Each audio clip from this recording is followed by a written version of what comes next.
Gusto de saludarles una vez más, un privilegio de estar con ustedes. Estoy republicando el programa que hice sobre cómo saber si o qué preguntas hacernos si estamos siendo intimidados en el contexto de gaslight. La razón es porque no me di cuenta y quedó un error en el anterior video con un eco que no lo corregí, eso es error mío. Y como voy borrando, apenas publico, voy borrando los originales, no me quedó otra que hacerlo de vuelta para que no queden con ese eco que se siente muy feo. Así que vamos a repetir nuevamente el concepto. Esto está en el contexto de este libro, el efecto luz de gas, en inglés gaslight. Hemos publicado algunos ya videos sobre este tema. Yo les sugiero a quienes llegan por primera vez que vean primero los anteriores porque de esa forma pueden armar completamente el cuadro. Gaslight es un fenómeno evidenciado en psicología desde hace algún tiempo, referido a la violencia sutil ejercida sobre personas con el propósito de hacerlos dudar de su propia capacidad mental y emocional. Las personas que hacen gaslight recurren a algunos elementos como para hacer que las personas duden de sus capacidades. Se llama gaslight porque fue una película que originalmente se tituló así, Gaslight, donde un individuo quería robar, de hecho robó, bienes de su esposa y empezó a sacar joyas y cuando la mujer descubría que le faltaba algo, decía, pero ¿cómo es posible? ¿Qué hiciste? ¿Qué estás haciendo? Se llama gaslight porque se usaba luz a base de gas y él empezó a reducir el brillo del gas, haciendo que la intensidad de la luz bajara. Y la mujer decía, pero aquí está bajo la intensidad de la luz. Y decía, no, eso es de tu cabeza, eso no es cierto, está como siempre, haciendo que ella dudara de su capacidad mental, incluso empezó a dudar de si estaba siendo o no una persona con capacidades adecuadas. Ese es el juego sutil del gaslight, es decir, de convencer a sus víctimas por medio de la manipulación de que la víctima no está bien emocional y cognitivamente y luego aprovecharse. Y es violencia porque se ejerce sin que la persona pueda defenderse porque no sabe lo que está ocurriendo, no tiene idea. Ahora, esta autora, que fue la que generó el tema, la doctora Robin Stern, sugiere algunas preguntas que podrían hacerse las personas para determinar si están teniendo una relación intimidante o una relación con un intimidador o intimidadora, porque aunque este libro está enfocado fundamentalmente al gaslight ejercida por varones hacia mujeres, también hay mujeres que ejercen gaslight, solo que no es tan común o no se expresa de una forma idéntica, pero como hemos dicho en varias ocasiones, la violencia no tiene género. Ocurre tanto de varones hacia mujeres como de mujeres hacia varones. Así que es perfectamente lícito que algunos varones también se hagan estas preguntas. La autora sugiere que habría que hacerse las siguientes preguntas. La primera es, ¿te menosprecia o recurre a otras formas de tratarte con desdén delante de otras personas o cuando están solos? Esto es interesante. El menosprecio puede ser sutil. De hecho, muchas veces es sutil. Hace algún tiempo en el supermercado escuché una conversación, más que una conversación, una expresión de un varón hacia una mujer que le decía con toda calma, sin levantar la voz, querida, la inteligencia no es tu fuerte. O sea, en otras palabras, le dijo tonta, pero se lo dijo de una forma muy sutil. La mujer, seguramente acostumbrada a ese trato, lo miró con una expresión de molestia, pero no dijo nada. Eso es menosprecio. El menosprecio se expresa de formas sutiles. Algunos tiran indirectas en relación con la comida, indirectas con el cuerpo, indirectas con las capacidades cognitivas o las habilidades, etcétera. Te menosprecia de alguna forma cuando están con otra persona o cuando están solos. Piénsalo bien, porque si hay algún tipo de menoscabo, de alguna forma estás sufriendo de gaslight.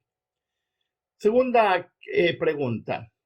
¿Utiliza el silencio como un arma para castigarte, ya sea para salirse con la suya o para darte un escarmiento cuando haces algo que le disgustas? El silencio puede ser un silencio pasivo-agresivo. No necesitas gritar, no necesitas insultar para provocar el efecto de dañar la autoestima, las capacidades de la otra persona. Basta con que no le hables.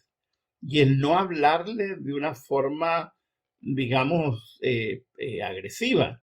Cuando te hablan, te quedas callado, miras y sigues de largo o simplemente no miras. Yo he tratado a parejas que se castigan mutuamente con el silencio. O uno de ellos castiga al otro con el silencio, no hablándole por semanas. ¿Cómo es posible que puedas no hablarle a tu esposa, a tu esposo, a tu pareja por semanas?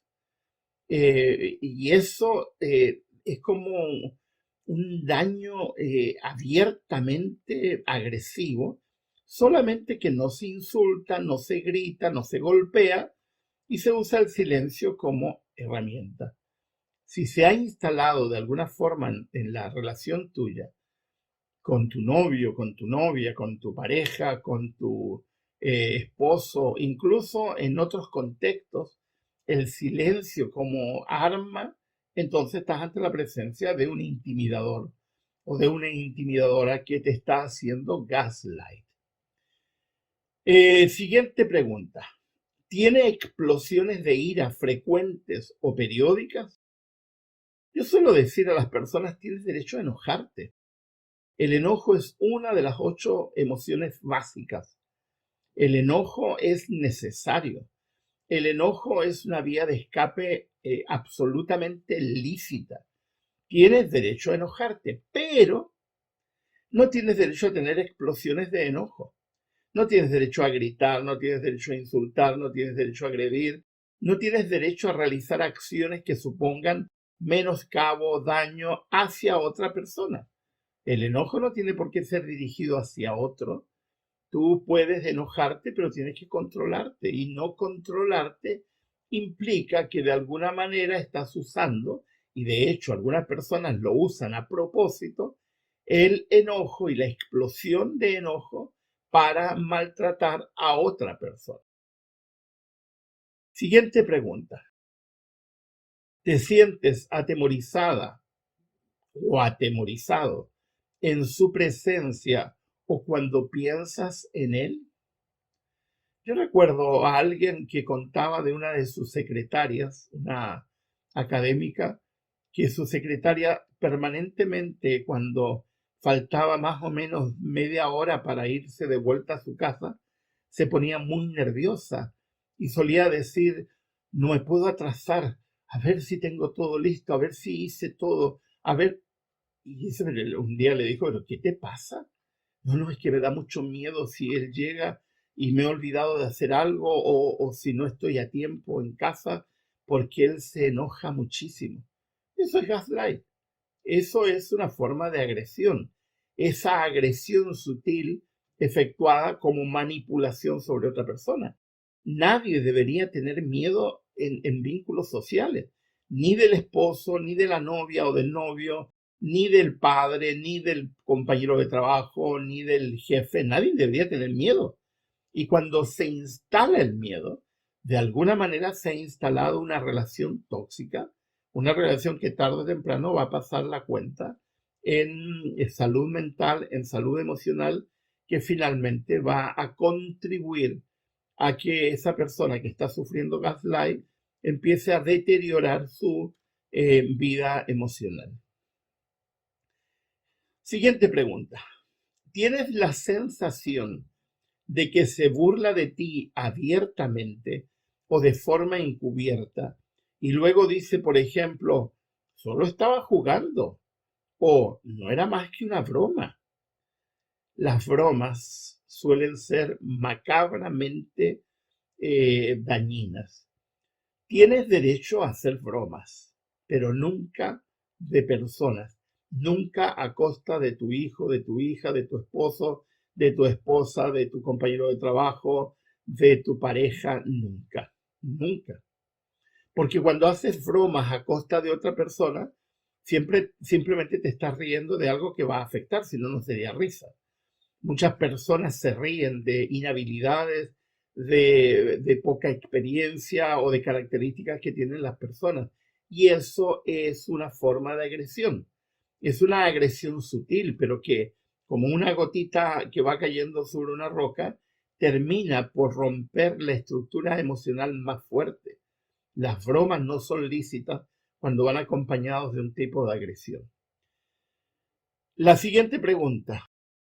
¿Te amenaza frecuente o periódicamente con abandonarte cuando haces algo que no le gusta o se limita a sugerir o dejar implícito que te dejará? Y hay parejas o matrimonios que han creado la dinámica de la amenaza permanente. Si tú no cambias, me voy. Si tú no haces lo que yo te estoy pidiendo, me voy. Si continúas de esa forma, me voy. Y están permanentemente amenazando con la maleta e irse.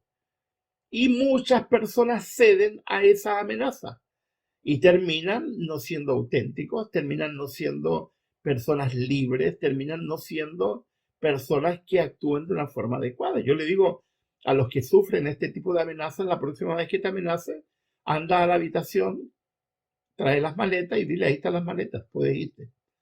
Cuando quieras, ahí está la puerta. No cedas a ese tipo de amenazas, porque cuando caes en ese juego de amenazas, que es una manipulación, terminas en un proceso de gaslight donde tu vida interior, tu emoción, tu capacidad cognitiva empieza a verse afectada. Y finalmente, insiste frecuentemente o periódicamente en hacer alusión a tus peores temores. Por ejemplo, ya empiezas otra vez, eres tan exigente o eres igual que tu madre. O sea, este tipo de alusiones, de comparación, de menoscabo de la capacidad intelectual o de la capacidad emocional. Ay, que tú siempre eres tan sensible, no se te puede decir nada. No, no, un momentito. La gente tenemos que ser respetuosos, más con las personas que son de nuestro entramado más íntimo. Nuestro cónyuge, nuestros hijos, nuestros familiares más cercanos, nuestros amigos, nuestros compañeros de trabajo, etc. Son personas con las cuales estamos permanentemente. Y hacer alusiones que supongan comparación, menoscabo, desprecio, disminución, sembrar dudas sobre su capacidad, etc., es gaslight y que introduce nociones que finalmente afectan. Yo quiero sugerirles que revisen nuevamente las preguntas que Robin Stern nos hace y examines bien, porque si estás viviendo alguna de estas situaciones, entonces estás sufriendo intimidación y esa intimidación puede convertirse con el tiempo en un fenómeno que va a traer graves, graves consecuencias a tu desarrollo cognitivo y a tu desarrollo emocional. Ha sido un gusto de saludarle en esta nueva cápsula sobre matrimonios y parejas y espero que puedan ahondar más en este tema tan importante. Les ha hablado el doctor Miguel Ángel Núñez.